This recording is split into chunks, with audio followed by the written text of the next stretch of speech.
Kailangan pukpukin sa gitna guys ha. Kailangan sa tagiliran lang kasi pag sa gitna, electrician, rotor ang tawag yan. Yan. Kinabit na rin niya yung pinakang housing yan guys.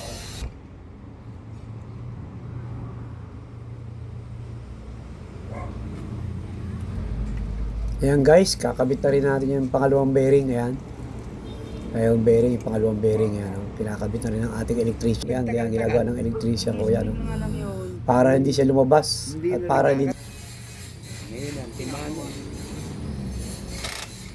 ang gagawin niya guys yung tinatanggal muna niya yung mga dating nakalagay na pangit, magiging hilaw, kumbaga hindi siya basta kakapit, kaya kailangan linisin muna yung pinakang kakabitan ng carbon guys.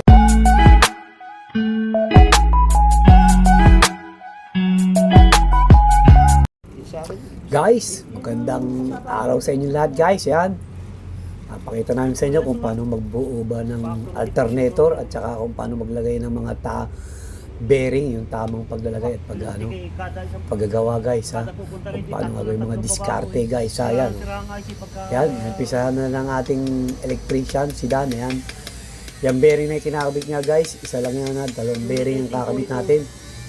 Yeah, pinupukpok niya pero hindi kailangan pukpukin sa gitna guys ha. Kailangan sa tagiliran lang kasi pag sa gitna, pag doon sa gitna pinupukpok yan, baka mabasag yung bearing o kaya masira agad guys ha. Yan, yan ang tamang diskarte paglalagay ng bearing guys ha. Lalagay natin ng mga ng bearing, oil seal, saka carbon guys. Yan, yan ang gagawin natin sa alternator, saka bubuuin natin guys ha. Yan, yan, tinatakpan niya yan guys yung bearing. Yan, panoorin nyo lang guys kung paano diskarte guys ha. Ayan, how to assemble alternator and how to change and replace bearing, oil seal and carbon guys. Ayan guys, yan, yan, manood lang tayo guys ha. Yan, tinatakpan niya para malaman nyo kung anong diskarte.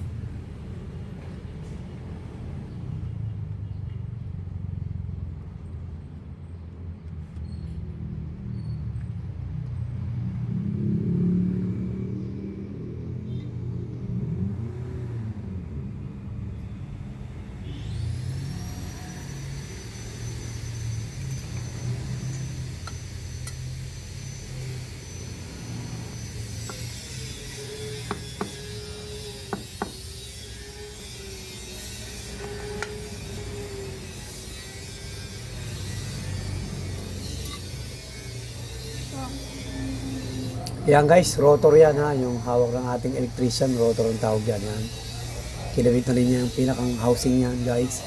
Rotor yan, rotor ha. Lalagyan pa rin ng bearing yan guys ha. Okay guys.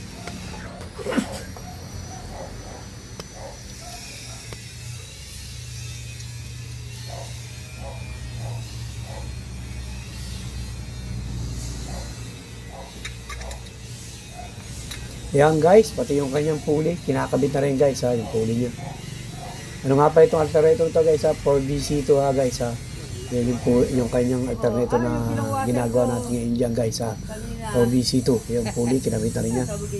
Yan, double pump belt ang nito. Ang kanyang pump belt kasi kita sa pulley, dalawa yung kanyang pinakang uka ng kanyang pulley. Yan.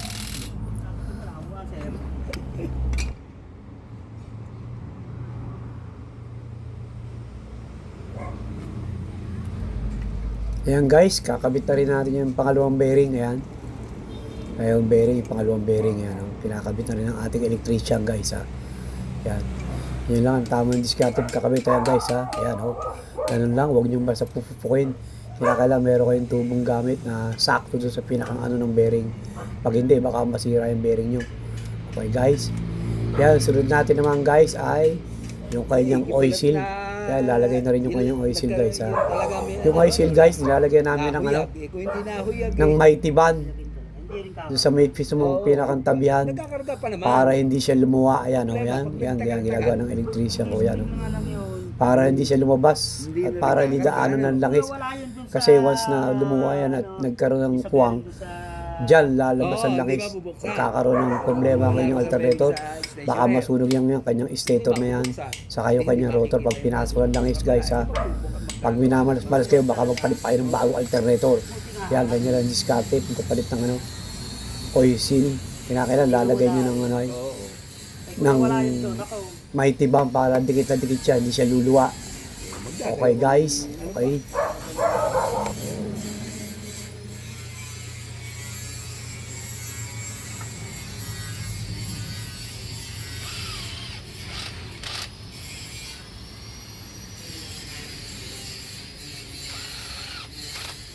Malaking bagay yung ano na yan, eh, no? Hindi na katulad dun dati, pihit ka ng pihit. Eh, ngayon eh, ano. Ngayon, ang timano.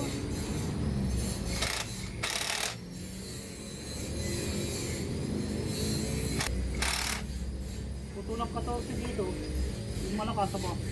Ginagamit, meron niya yung doon sa vulcanizing do, ginagamit pantanggal ng stud yan eh. Oo. Pangipit.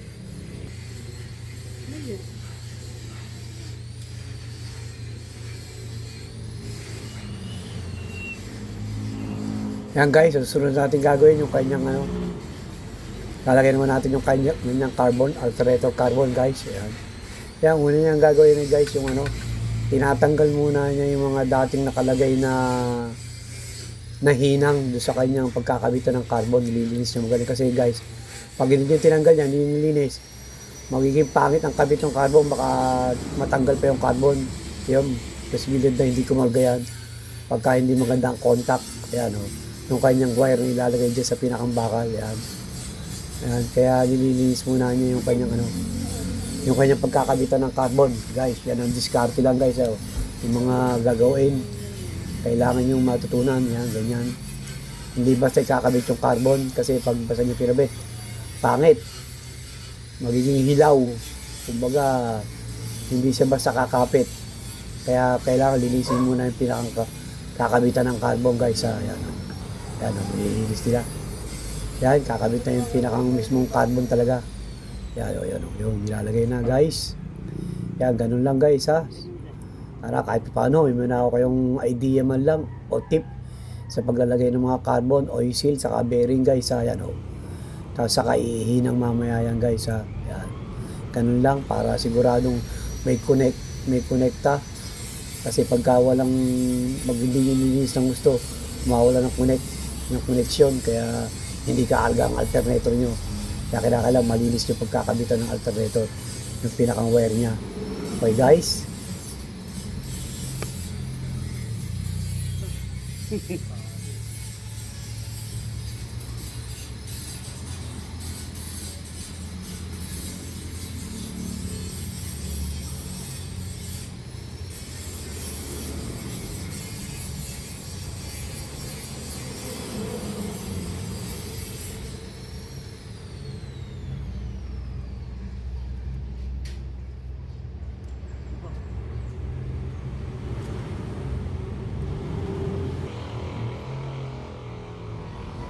Yan, guys, hinihinang na ng ating electrician. Yan, Yan, hinihinang na yung kanyang carbon alternator. Yan, yan. Yan, guys, kailangan malinis yung pagkakabitan niya yan para siguradong may connection. Mag-connect yung kuryente kasi pagka hilaw yan, hindi magkukonek yan, guys, Yan, Yan, guys, okay na yan. Tapos na yan, guys, Hindi ako kumita kahapon, gawa niya.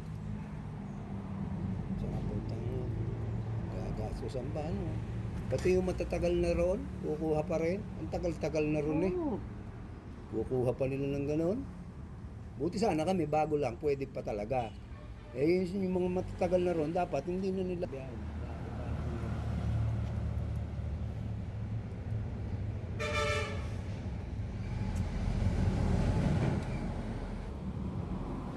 Dan, kasama ko na rin to, Hindi ilaw, madilim kasi sa madaling araw, hindi ko makita yung pera. Hanap mo lang to, saan pwede nyo.